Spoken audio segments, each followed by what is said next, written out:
नमस्कार। आज हम जिनकी बात करने वाले हैं उनका नाम, उनकी शिक्षाएं पूरी दुनिया में गूंजती हैं। बुद्ध। हाँ, बिल्कुल। हमारे पास ये कुछ स्टडी मटेरियल है, तो आज हम इसी में से बुद्ध के जीवन और उनके दर्शन के जो खास पहलू हैं उनको समझने की कोशिश करेंगे। और ये भी देखेंगे कि भाई सदियों पुरानी बातें हैं, पर आज भी हमारे लिए उनका क्या मतलब है, क्या रेलेवेंस है। बिल्कुल। तो मकसद सिर्फ फैक्ट्स बताना नहीं है। नहीं। असल में उन बुनियादी विचारों को पकड़ना है, हाँ। जिन्होंने लाखों लोगों को प्रभावित किया है। बुद्ध का जीवन, उनकी जो मुख्य शिक्षाएं हैं, उनकी फिलॉसफी और जैसा आपने कहा आज के समय में उनकी प्रासंगिकता, यही हमारा फोकस रहेगा। बढ़िया। तो चलिए शुरू करते हैं। सिद्धार्थ गौतम, एक राजकुमार, उनके बुद्ध बनने की कहानी से। उनका जन्म, जैसा कि ये नोट्स में दिया है, 563 ईसा पूर्व लुम्बिनी वन में हुआ। जी, कपिल वस्तु के पास। पिता शुद्धोधन वो शाक्य राजा थे और माँ महामाया देवी। हाँ, लेकिन जन्म के कुछ ही दिन बाद शायद उनकी माँ का देहांत हो गया था। हाँ, बिल्कुल। और फिर उनका पालन पोषण उनकी मौसी महाप्रजापति गौतमी उन्होंने किया। बचपन का नाम तो सिद्धार्थ ही था। और फिर 16 साल की उम्र में शादी यशोधरा से, और एक बेटा भी हुआ, राहुल। महल का जीवन तो काफी सुख सुविधाओं वाला रहा होगा। हाँ, जाहिर है। लेकिन फिर कुछ ऐसा हुआ जिसने सब बदल दिया। वो माभिनिष्क्रमण वाली घटना है ना, घर छोड़ देना। ये क्यों हुआ? नोट्स में है कि वो शहर घूमने निकले और कुछ देखा उन्होंने। सही कहा। कहते हैं पहली बार उन्होंने एक बूढ़े व्यक्ति को देखा, फिर एक बीमार आदमी को देखा, और फिर एक शव यात्रा देखी। तो इन दृश्यों ने उन्हें जीवन की सच्चाई, बुढ़ापा, बीमारी, मौत और उसमें जो दुख है उसका बड़ा गहरा एहसास कराया। अच्छा। और फिर उन्होंने एक सन्यासी को देखा जो एकदम शांत था, निर्विकार।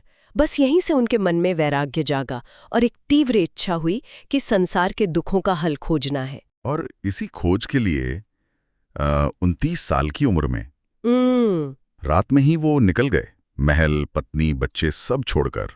हाँ, सारथी चन्ना और घोड़ा कंथक ये उनके साथी थे इस यात्रा में, शुरुआत में। और फिर इस खोज का अंत हुआ ज्ञान प्राप्ति से, निर्वाण।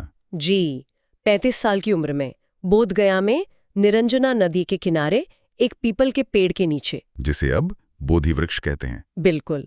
और वो दिन था वैशाख पूर्णिमा का। उसी पल से सिद्धार्थ बुद्ध बन गए, जिसे ज्ञान हो गया हो, ज्ञाता। और ज्ञान मिलने के बाद वो सबसे पहले सारनाथ गए। हाँ, सारनाथ। वहां उनके 5 पुराने साथी थे, उन्हें उपदेश दिया। इसी घटना को धर्मचक्र प्रवर्तन कहते हैं। धर्म के पहिए को चलाना, उसको गति देना। हाँ, एक तरह से यहीं से उनकी शिक्षाओं का प्रसार शुरू हुआ।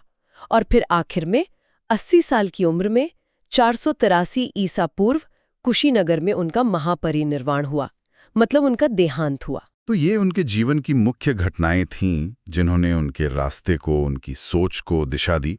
अब उनकी शिक्षाओं का जो कलेक्शन है, त्रिपिटक, ये क्या है और इतना महत्वपूर्ण क्यों है? देखिए, त्रिपिटक का सीधा सा मतलब है 3 पिटारियां या 3 टोकरियां। अच्छा। ये बौद्ध धर्म का सबसे पुराना और सबसे बेसिक ग्रंथ संग्रह है।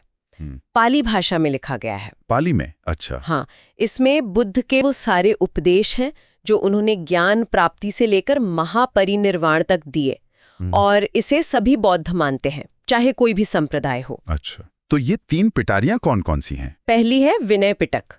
इसमें भिक्षुओं के लिए, जो मॉन्क्स होते हैं, उनके लिए अनुशासन के नियम है। दूसरी है सुत्त पिटक, ये सबसे बड़ी है, इसमें बुद्ध के उपदेश और सिद्धांत है। और तीसरी है अभिधम्म पिटक, इसमें ज्यादातर फिलॉसफिकल बातें हैं, दर्शनों और मनोविज्ञान का विश्लेषण है। यानी कि बुद्ध की पूरी टीचिंग्स का जो सार है वो इन पिटकों में है। इनके मूल सिद्धांतों में एक त्रिरत्न का जिक्र आता है, बुद्ध धम्म संघ। इसका क्या मतलब हुआ? हाँ, ये बौद्ध धर्म के 3 आधार हैं, 3 ज्वेल्स कह सकते हैं। बुद्धम शरणम गच्छामि, मैं ज्ञान की शरण में जाता हूँ, बुद्ध के आदर्शों की शरण में। ओके। धम्मम शरणम गच्छामि, मैं सत्य और उनकी शिक्षाओं यानी धम्म की शरण में जाता हूँ। और संघम शरणम गच्छामि, मैं उस समुदाय, उस संघ की शरण में जाता हूँ जो इस रास्ते पर चलता है। ये एक तरह की कमिटमेंट है। अच्छा, और फिर आते हैं 10 शील। ये नैतिक आचरण के नियम हैं। नोट्स में तो पूरी लिस्ट दी हुई है, लेकिन क्या हम इसे थोड़ा सिंपल तरीके से समझ सकते हैं? ये क्या सबके लिए थे? हाँ, देखिए, 10 शीलों का मकसद है मन, वचन और कर्म को शुद्ध रखना, जो निर्वाण के रास्ते के लिए जरूरी है। इनमें से जो पहले 5 हैं, अहिंसा, हाँ, किसी को चोट ना पहुंचाना। हाँ, सत्य बोलना, झूठ नहीं, अस्तेय यानी चोरी न करना, अपरिग्रह मतलब जरूरत से ज्यादा इकट्ठा न करना, और ब्रह्मचर्य यानी यौन दुराचार से बचना। ये 5 तो गृहस्थों के लिए भी मतलब आम लोगों के लिए भी बहुत महत्वपूर्ण माने जाते हैं। अच्छा, तो ये बेसिक मोरालिटी जैसे हैं। बिल्कुल बिल्कुल।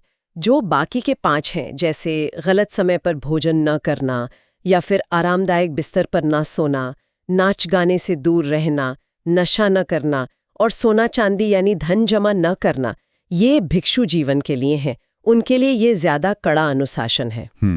पर इन सभी शीलों का जो मूल भाव है वो है संयम, सादगी और सबसे जरूरी सभी जीवों के प्रति करुणा।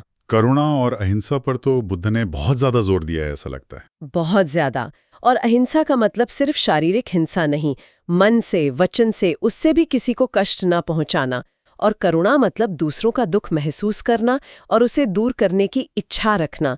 बुद्ध ने पूजा पाठ कर्मकांडों की जगह सदाचार यानी अच्छे कर्मों पर बल दिया। और वो एक विचार है, आत्म दीपो भवः, स्वयं अपने दीपक बनो।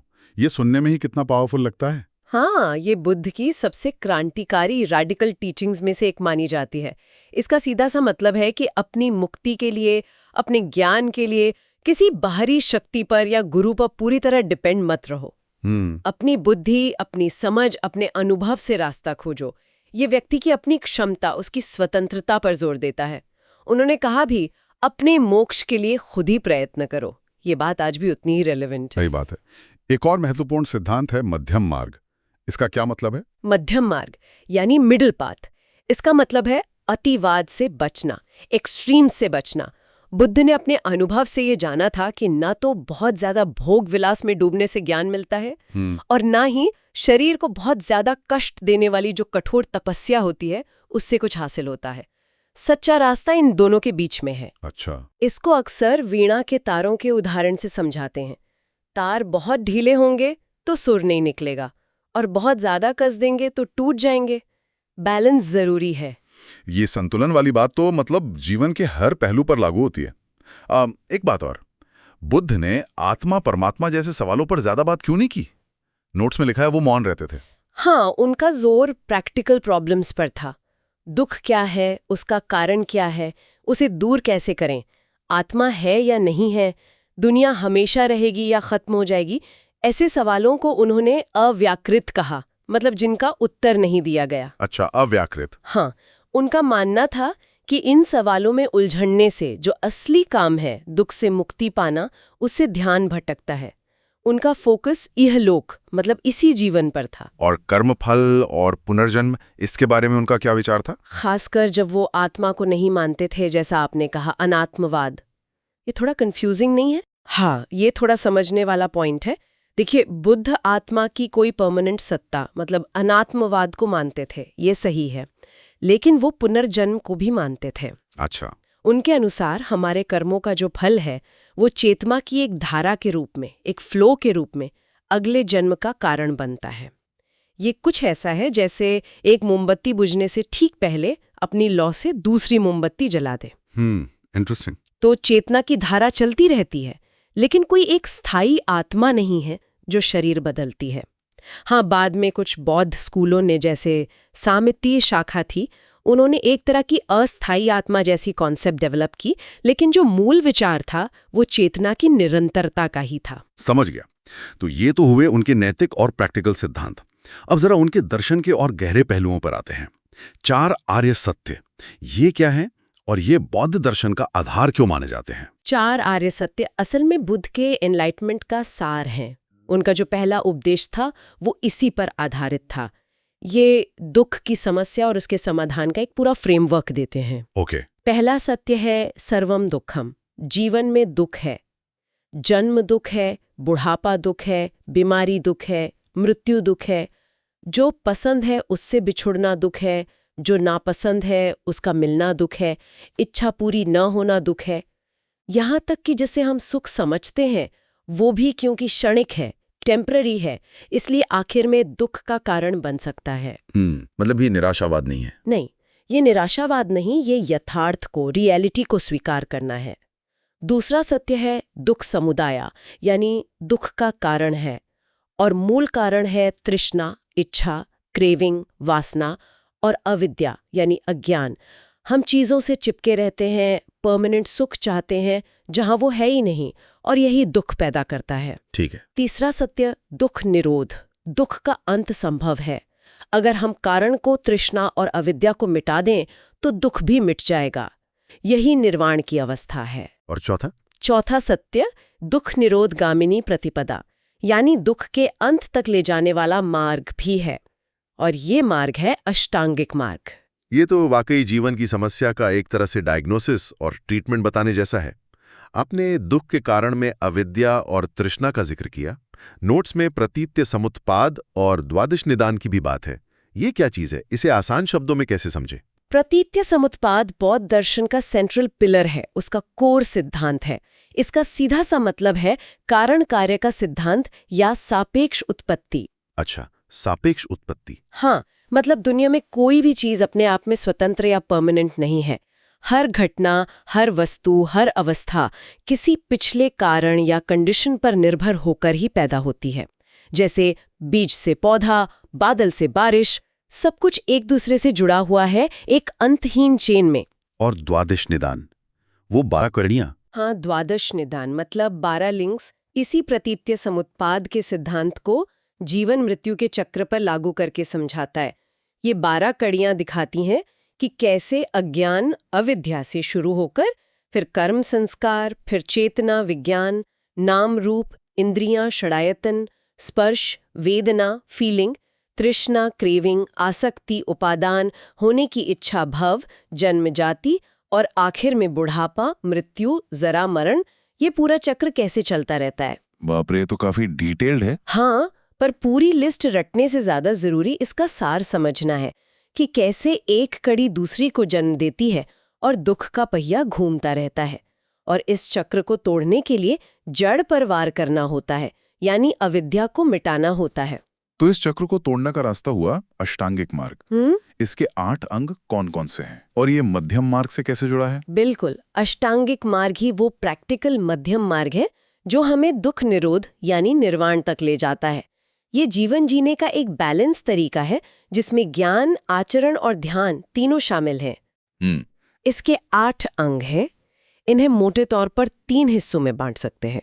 पहला है प्रज्ञा यानी विजडम या विवेक।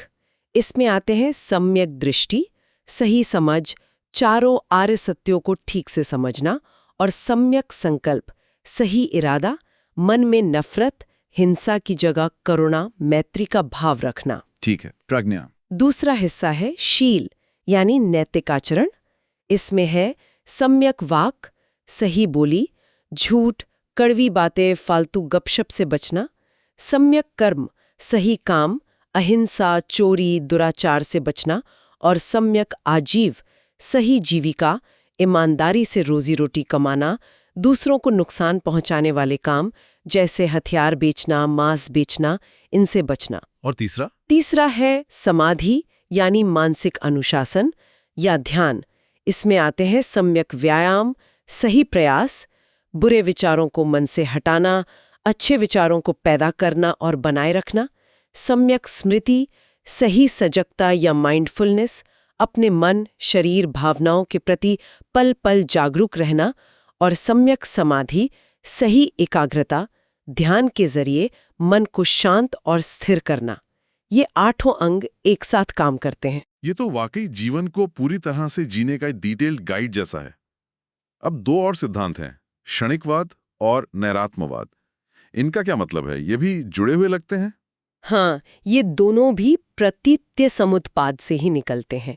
क्षणिकवाद का मतलब है कि सब कुछ, एवरीथिंग, लगातार बदल रहा है, कुछ भी स्थायी, परमानेंट नहीं है। हर चीज, हर विचार, हर भावना बस एक क्षण के लिए पैदा होती है और अगले ही पल बदल जाती है या खत्म हो जाती है। जैसे नदी की धारा। बिल्कुल, जैसे नदी की धारा जो हर पल नई होती है। यूनानी दार्शनिक हेराक्लिटस ने भी कहा था ना कि आप एक ही नदी में 2 बार नहीं उतर सकते। हाँ, सुना है। तो अगर सब कुछ क्षणिक है तो फिर मैं या आत्मा का क्या हुआ? एग्जैक्टली यहीं पर नैरात्मवाद या अनात्मवाद आता है। अगर सब कुछ बदल रहा है तो एक स्थायी न बदलने वाली आत्मा या सेल्फ कैसे हो सकता है? बौद्ध दर्शन कहता है कि जिसे हम मैं या मेरी आत्मा कहते हैं वो असल में शरीर, संवेदनाएं, विचार, भावनाएं, इन सब का एक लगातार बदलता हुआ कॉम्बिनेशन या प्रवाह मात्र है। कोई परमानेंट आत्मा जैसी चीज नहीं है।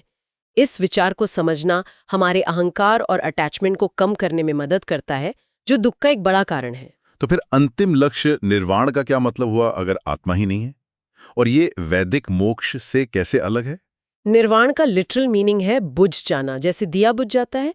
यहाँ बुझने का मतलब है तृष्णा, इच्छा, द्वेष, नफरत और अविद्या, अज्ञान की आग का बुझ जाना। अच्छा, ये दुख के चक्र से, जन्म मृत्यु के बंधन से पूरी तरह मुक्त हो जाना है, और ये इसी जीवन में अनुभव किया जा सकता है। It's not something after death only. हाँ, महापरिनिर्वाण मृत्यु के बाद था। हाँ, ये वैदिक मोक्ष से इसलिए अलग है क्योंकि वैदिक दर्शन में अक्सर आत्मा का परमात्मा में मिल जाना मोक्ष माना जाता है, जबकि बौद्ध धर्म में, जैसा हमने कहा, स्थायी आत्मा का कॉन्सेप्ट ही नहीं है। यहाँ निर्वाण का मतलब है दुख का पूरी तरह खत्म हो जाना, दुख का निरोध। ये फिलॉसफिकल बातें काफी गहरी हैं। नोट्स में जैन दर्शन ने जो क्षणिकवाद की आलोचना की है उसका भी जिक्र है। क्या उस पर भी थोड़ी बात कर सकते हैं संक्षेप में? हाँ, बिल्कुल। देखिए, बौद्धों का एक तर्क था कि वही चीज सत्य है जो अर्थ क्रियाकारी हो, मतलब जिससे कोई काम हो सके, जो कुछ कॉज कर सके। जैन दार्शनिकों ने इस पर सवाल उठाया। उन्होंने कहा, अच्छा, अगर सब कुछ क्षणिक है, हर पल नष्ट हो रहा है, तो फिर याददाश्त कैसे काम करती है? हमें कैसे याद रहता है कि ये वही इंसान है जिसे हमने कल देखा था? हाँ, सही पॉइंट है। कर्म कौन करता है और उसका फल कौन भोगता है? अगर कर्ता और भोक्ता हर क्षण बदल रहे हैं, अगर कोई स्थायी जीव या आत्मा नहीं है, तो मोक्ष किसका होगा? उनका तर्क था कि बदलाव तो होता है, लेकिन बदलाव के साथ साथ कुछ स्थायी तत्व भी होना चाहिए, वरना कोई व्यवस्था, कोई पहचान, कोई मेमोरी संभव ही नहीं होगी। ये खैर एक बहुत कॉम्प्लेक्स फिलोसॉफिकल डिबेट है, पर यह दिखाता है कि इन विचारों पर अलग अलग नजरिए भी रहे हैं। बिल्कुल। अब अगर हम बुद्ध के दर्शन के जो पॉजिटिव पहलू हैं उन पे वापस आएं, तो आत्मदीपो भव और मध्यम मार्ग, ये तो स्पष्ट रूप से बहुत ही प्रेरणादायक है। और क्या बातें हैं जो इसे खास बनाती हैं? एक तो संवेदनशीलता या समानुभूति, मतलब एम्पैथी पर जोर। दूसरों के दुख को सिर्फ समझना नहीं, महसूस करना और उसे दूर करने की प्रेरणा देना। फिर इलोकवाद, मतलब परलोक की फैंटेसीज में खोने के बजाय इसी जीवन की जो समस्याएं हैं उन पर ध्यान देना। अहंकार से मुक्ति का संदेश, क्योंकि मैं और मेरा की जो भावना है वही अक्सर झगड़ों और संघर्षों की जड़ होती है। और एक बहुत खूबसूरत बात, हृदय परिवर्तन में विश्वास। अच्छा। हाँ, ये मानना कि कोई भी इंसान कितना भी बुरा क्यों ना हो, वो सुधर सकता है, उसे मौका मिलना चाहिए। अंगुलीमाल डाकू की कहानी सब जानते हैं। हाँ, बिल्कुल। क्या इस दर्शन की कुछ आलोचनाएं भी हैं या कुछ ऐसे पहलू जो आज के समय में थोड़े विवादास्पद लग सकते हैं? हाँ, कुछ आलोचनाएं भी होती हैं। जैसे सर्वम दुखम का जो विचार है, उसे कुछ लोग थोड़ा पेसिमिस्टिक या वन साइडेड मान सकते हैं कि भाई जीवन में सिर्फ दुख ही थोड़ी है, सुख भी है, आनंद भी है। हालांकि बुद्ध का उद्देश्य शायद दुख की सच्चाई को स्वीकार करके उससे उभरने का रास्ता दिखाना था, ना कि निराशा फैलाना। दूसरा एक मुद्दा महिलाओं के अधिकारों का आता है। शुरुआत में बुद्ध महिलाओं को संघ में शामिल करने के पक्ष में नहीं थे। बाद में अपने शिष्य आनंद के बहुत कहने पर वो राजी तो हुए, लेकिन साथ में ये टिप्पणी भी की कि अब धर्म की आयु कम हो जाएगी, शायद 1000 साल की जगह 500 साल ही चलेगा। आज के नजरिए से देखें तो ये बात आपत्तिजनक लगती है। हालांकि इसे उस समय के सामाजिक संदर्भ में भी रखकर देखा जाता है, पर हाँ, ये एक आलोचना का बिंदु बनता है। बिल्कुल। अब सबसे जरूरी सवाल पर आते हैं। आज की दुनिया में जो इतनी अलग है, इतनी कॉम्प्लेक्स है, बुद्ध के विचार कितने रेलेवेंट हैं, कितने प्रासंगिक हैं? मेरे ख्याल से तो बहुत ज्यादा प्रासंगिक हैं। आप आत्मदीपो भव का सिद्धांत ही लीजिए। आज का युग सूचना क्रांति का है, इंफॉर्मेशन ओवरलोड है, हर तरफ से हमें सलाह मिलती है, प्रभाव पड़ते हैं। हाँ, बिल्कुल। ऐसे में ये सिद्धांत हमें अपने विवेक का इस्तेमाल करने, इंडिपेंडेंट थिंकिंग रखने की प्रेरणा देता है। किसी के पीछे आंख बंद करके ना चलो, अपना रास्ता खुद बनाओ। और मध्यम मार्ग आज के पोलराइज्ड माहौल में? मध्यम मार्ग तो आज शायद पहले से भी ज्यादा जरूरी है। हम हर तरफ एक्सट्रीमिज्म देख रहे हैं, धार्मिक, राजनीतिक, आर्थिक, यहाँ तक कि उपभोक्तावाद भी एक तरह का अतिवाद है। बुद्ध का मध्यम मार्ग हमें संतुलन सिखाता है, टॉलरेंस सिखाता है। ये बताता है कि समस्याओं का हल अक्सर बीच के रास्ते में होता है, डायलॉग में होता है, एक दूसरे को समझने में होता है। इच्छाओं पर नियंत्रण की बात भी आज बहुत मायने रखती है, खासकर जब हम एनवायरनमेंट और मेंटल पीस की बात करते हैं। निश्चित रूप से आज जब हम अर्थ ओवरशूट डे जैसी रिपोर्ट्स देखते हैं कि हम पृथ्वी के साल भर के संसाधन कुछ ही महीनों में इस्तेमाल कर डालते हैं, तो बुद्ध की ये शिक्षा की असीमित इच्छाएं दुख और बर्बादी का कारण है, कितनी सही लगती है। सही बात है। अपनी ज़रूरतों और अपनी इच्छाओं में फ़र्क करना सीखना, संतोष रखना, ये सिर्फ हमारी पर्सनल शांति के लिए नहीं, बल्कि इस प्लैनेट के भविष्य के लिए भी बहुत ज़रूरी है। और अहिंसा, करुणा, विवेक जैसे मूल्य, ये तो शायद हमेशा ही प्रासंगिक रहेंगे। ये तो एवरग्रीन वैल्यूज़ है। आज जब हम अपने आसपास जातिवाद, नस्लवाद, युद्ध, हिंसा देखते हैं, तो अहिंसा और करुणा का संदेश कितना जरूरी लगता है। विवेक और तर्क के आधार पर समस्याओं को समझना और सुलझाना, उदारता, सहिष्णुता, ये किसी भी हेल्दी सोसाइटी की नींव है, और ये सब बुद्ध की शिक्षाओं के केंद्र में है।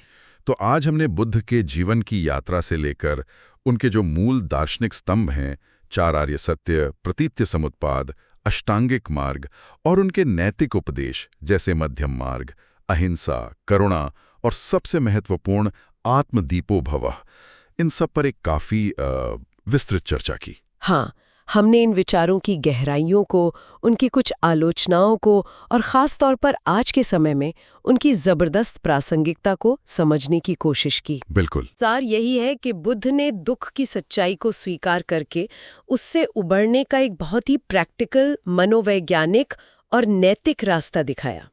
संतुलन, सजगता, माइंडफुलनेस, करुणा और अपने विवेक पर भरोसा, ये उनकी टीचिंग्स के कुछ ऐसे रत्न हैं जो आज भी चमकते हैं। और जाते जाते श्रोताओं के लिए एक सवाल छोड़ जाते हैं। बुद्ध ने कहा, आत्मदीपो भव, अपने दीपक स्वयं बनो। आज के इस दौर में जहां हमें हर तरफ से बताया जाता है कि क्या सोचना है, क्या करना है, कैसे जीना है, हम वास्तव में अपना दीपक खुद कैसे जला सकते हैं? कैसे हम बाहरी आवाज़ों के शोर में अपनी अंदर की आवाज़ सुन सकते हैं और अपना रास्ता बना सकते हैं? इस पर सोचना शायद हम सबके लिए फायदेमंद हो। बहुत ही सार्थक विचार है। इस गहरी और ज्ञानवर्धक चर्चा के लिए आपका बहुत बहुत धन्यवाद। धन्यवाद।